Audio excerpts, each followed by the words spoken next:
Okay, we got our new shipment in today. See, Codenames is one basically we have plenty in stock right now, but we're getting more because it's been in high demand. Codenames is a really popular game right now. It's like a kind of combination of the old game Password combined with Resistance combined with battleships. So basically, one person's the clue giver, and they're trying to give one word clues with one number. So basically, trying to give a clue. I always use the word example animal, and animal 3 in this case. Like there's cat, there's dog, and there's turkey. But you're trying to give clues that are only going to allow the guessers to guess the ones that are on your team. So if they pick one that's the opposite team, because it's a blue and red team, they pick the opposite team. You're kind of giving them the points because you're trying to fill a pattern. And I had a customer to kind of compare the idea with Battleship in a way, where you're trying to complete the pattern and basically sink their battleship in a way, but not really Battleship. It's more like trying to get all the clues in a certain grid pattern. And that's Codenames, and that's been a real popular one. Has a wide appeal. And we got some old classics. We got Yahtzee, Super Mario version. We got a bunch of Yahtzee variants. A lot of these are, even if you don't really care for Yahtzees, these are still cool just for the collector value of them. You got the Serenity, you got the Firefly ship. Version of Yahtzee, which is, I'm not sure how you roll with that, but that would be kind of awkward. But they have that. And we got, the Hobbit, which is a really cool goblet with dice and such. And of course, we got a couple of the Doctor Who ones. Got the TARDIS and the Daleks. And we got the Legend of Zelda one. And we also got Iron Man. And so there's a lot of them. I mean, Yahtzee's not necessarily the most groundbreaking game, but it is a classic. But a lot of people love the collector versions of these, just for the sake of the fandom of it. And we got a couple of versions of those, or a couple copies of the Mario one. Mario has been pretty popular.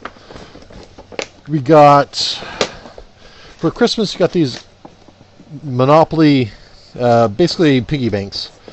They're calling them token banks, but basically they're piggy banks based on the different shapes or the different game pieces from Monopoly. It's kind of a really good gifty type thing. And yeah, even if they don't like Monopolies, like if they're really into cars, that's still kind of cool. I kind of the top hat version. Oops, one sec. Okay, hopefully you can hear me. I just yanked out my cord there. And let's see what else we got in here. We got expansion for Hive Pocket. If you guys could hear me say something, just so I know. So I can yanked out my cable and make sure it's working still. And we got the dog version. So another bank. So it's a really good Christmassy type of thing, gift type things. And I got this special order for someone, for a customer regular. Got the Creation and Control Netrunner expansion. Netrunner is what we call a living card game, and basically it's kind of like Magic the Gathering in a way, except all the expansions aren't random, so you're not chasing all the rares and such. So people that love Magic and that sort of thing really love the idea. Because the pocket burning magic kind of dwindles after a while. So we got Star Wars Monopoly in, and you got the cool little minis that are in there. And let's see, got Yahtzee, yay, more Yahtzee, just regular Yahtzee. It sells pretty good here, so it's a classics. Classics always do. And we got the expansion for Manhattan Project. If you haven't played Manhattan Project, it's a really cool game. It's one of the first ones I kind of described as a hybrid between Euro games and a Ameritrash, even though I hate both those terms because they're both kind of irrelevant. But basically, it's Cold War era, and you're trying to It's a worker placement type game, so it's a really great game you probably want to check out. There's a lot of great videos out there you can find on it.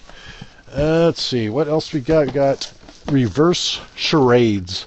What reverse charades is, basically, instead of like one person giving clues and everybody else guessing, basically most of the people are out there acting up in front of everybody else, and you got one person guessing, which is kind of great, especially if you've got some people that are not a little more inhibited.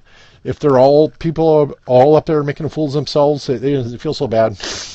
So it's a great way to do charades. So it isn't so nerve-wracking if you're not really the spotlight loving type. And finally, we got Broom Service back in. That's been out for a while. It's like super popular. It won the Kenner Spiel des Jahres. Always want to say it like Sean Connery for some reason. But yeah, basically it's the game connoisseurs game of the year. So that it's like basically the Oscars for board games. And if you're familiar with another game called Witch's Brew, basically this takes a lot of those basic elements and makes it into a new game. So that's really why it's been popular, because that game really had a big significant following. Right there you can see I'm going to try and pronounce those names, but you can see the two designers for the game, and it's put out by Ravensburger. But it's been in high demand, so you might want to check that out. And let's talk about Manhattan Project. Before I was showing you the expansion for it, the next stage expansion I was showing you, but it's the actual game.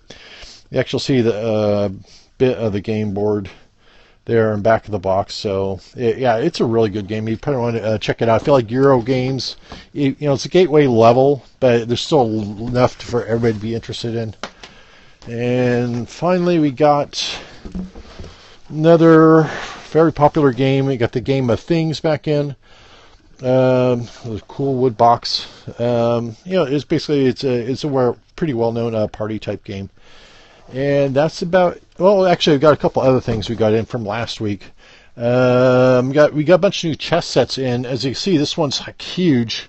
We don't have this one in stock. So we find something for scale. And here's the. Basically, these are like 2.5 feet tall. We can special order these, but we don't have them in stock. But it's like made out of plastic, and you get the board. But it's pretty huge. We had another one that's smaller, relatively speaking, like this setup here. It comes with a mat and everything like that sort of thing. Let's see if I get my hand up there and grab one. So those are quite a bit smaller. So, but those are a popular or get a lot of people's interest. Those big chess sets. But we also got a couple more nicer chess sets. We got some of our real nice quality ones in just recently. Got these marble ones in. This thing's heavy. You can hear that's like solid marble there. So it feels like a weight. When I got in, it's like you need a weight lift belt practically. But these are really nice, high quality marble sets. And we also got this nice set here. Comes with it's a wood drawer, but it's a really nice wood set. Then we got a bunch of basically you put them together. We got the chess boards, and we got the separate chess pieces if you want to go that route, or if you already got your own. So we got like the Robin Hood version. These are really cool. This is my favorite piece of that Robin Hood set, the little treehouse type of deal. That's basically the rook. And we also got the Camelot version, but we only got one set of this right now, the Camelot version, and actually it's half off right now just because we got one of the guys got damaged when we were doing a minor remodel. As you can see, he got kind of his part of his armor on his little boot damaged, but if you're willing to paint a little bit, put a little plaster in there, it'd be practically good as new, and it's like it'd be half off. So let's see, and we got a variety of sizes of the different wood type ones, and we got these plastic tournament size pieces. And here's my other favorite one, other than the marble one. I love these brass. This brass set's really nice, especially I love the horse one though. Yeah, they're very, very stylized, but they're really, really cool. And of course, we got checker pieces as well. Some really nice wood set. We're probably going to get some backgammon as well. We're just going as we get more interest in that. See if people want individual backgammon pieces. And speaking of backgammon, we do have a few other backgammon sets back in stock. Again, this was like last week when these came back in. We got the vinyl, gray vinyl suitcase type, and we got this guy, which is really nice. It's solid wood. It's not pressboard or anything. It's like a laid wood, and it's a little magnetic, as you can see. And these whole sets look really nice. It's like 3 different sizes, and it looks really nice. I don't know if we can get back behind there. I guess I can't. But on the flip side, there's a chess set. A chessboard on the back side, so out of the box you could play checkers. But if you buy one of the chess sets, you could add to it, and you have the full chess set. And our last backgammon one we got a solid wood suitcase style.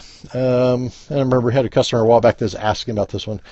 And it has like the separate little holders. They go in there. This one's is a real nice one. No. And that's about it. We'll talk to you next time. Bye.